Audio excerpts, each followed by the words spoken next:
నమస్తే అండి.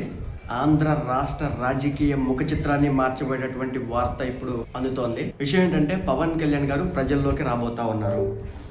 ఇంకా ఎలక్షన్స్ కూడా ఇప్పుడు లేవు. మరి పవన్ కళ్యాణ్ గారు ఎప్పుడు వస్తారంటే, పవన్ కళ్యాణ్ గారు ఆంధ్ర రాష్ట్ర వ్యాప్తంగా పర్యటన చేయబోతా ఉన్నారు. ఎందుకంటే జగన్మోహన్ రెడ్డి గారికి నెక్స్ట్ ఎలక్షన్స్లో అసలు స్కోప్ ఇవ్వకూడదని చెప్పేసి అసలు ఏం జరుగుతూ ఉంది, పవన్ రాజకీయ యాత్ర ఏంటి, ఎలాంటి వ్యూహరచనతో ఇప్పుడున్నటువంటి కూటమి ప్రభుత్వం నారా లోకేష్ గారు ముందు అడుగైపోతున్నారు, దీనికి జగన్మోహన్ రెడ్డి గారిని ఎలా చెక్ పెట్టబోతుందో చెప్పబోతున్నాను. విషయం ఏంటంటే, జగన్మోహన్ రెడ్డి గారు మనకు చెప్పారు, ఆయన ఎలక్షన్స్ టైంకి పాదయాత్ర కంప్లీట్ చేస్తానని చెప్పేసి అన్ని నియోజకవర్గాలు కూడా బస్సు యాత్ర కాదు, ఓన్లీ పాదయాత్ర చేస్తానని చెప్పేసి. పాదయాత్ర చేయాలంటే దాదాపు కొన్ని నెలల సమయం పట్టింది.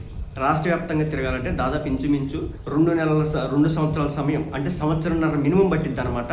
సంవత్సరంన్నర పాటు జగన్మోహన్ రెడ్డి గారు ప్రజల్లో ఉండడానికి ప్రయత్నం చేయబోతా ఉన్నారు. ఇది ఎప్పుడంటే 2027 సగం నుంచి అయితే స్టార్ట్ కాబోతా ఉంది. ఎలక్షన్స్ వరకు ఆయన తిరుగుతూనే ఉంటాడు. సో దీనికి పర్ఫెక్ట్గా అంటే ఇవ్వాలి కదా, ఫైట్ టగ్ ఆఫ్ వార్ అవ్వాలి కదా అక్కడ. సో అందుకోసం అని చెప్పేసి పవన్ కళ్యాణ్ గారు రంగంలోకి దిగబోతా ఉన్నారు.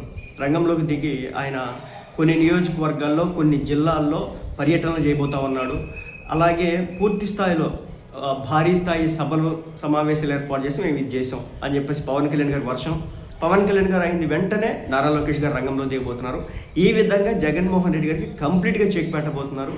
ఇంకా జగన్మోహన్ రెడ్డి గారు ప్రజల్లోకి వెళ్ళి ఇది చేయలేదు అనే దానికి ముందుగానే వీళ్ళు కౌంటర్ సిద్ధం చేసుకొని జగన్మోహన్ రెడ్డి గారిని అధికారంలోకి రానియకుండా పర్ఫెక్ట్ వ్యూహరచన వేసుకొని పక్కా ప్రణాళికతో ఈ రోజున ముందుకు వెళ్ళడం అయితే జరుగుతా ఉంది.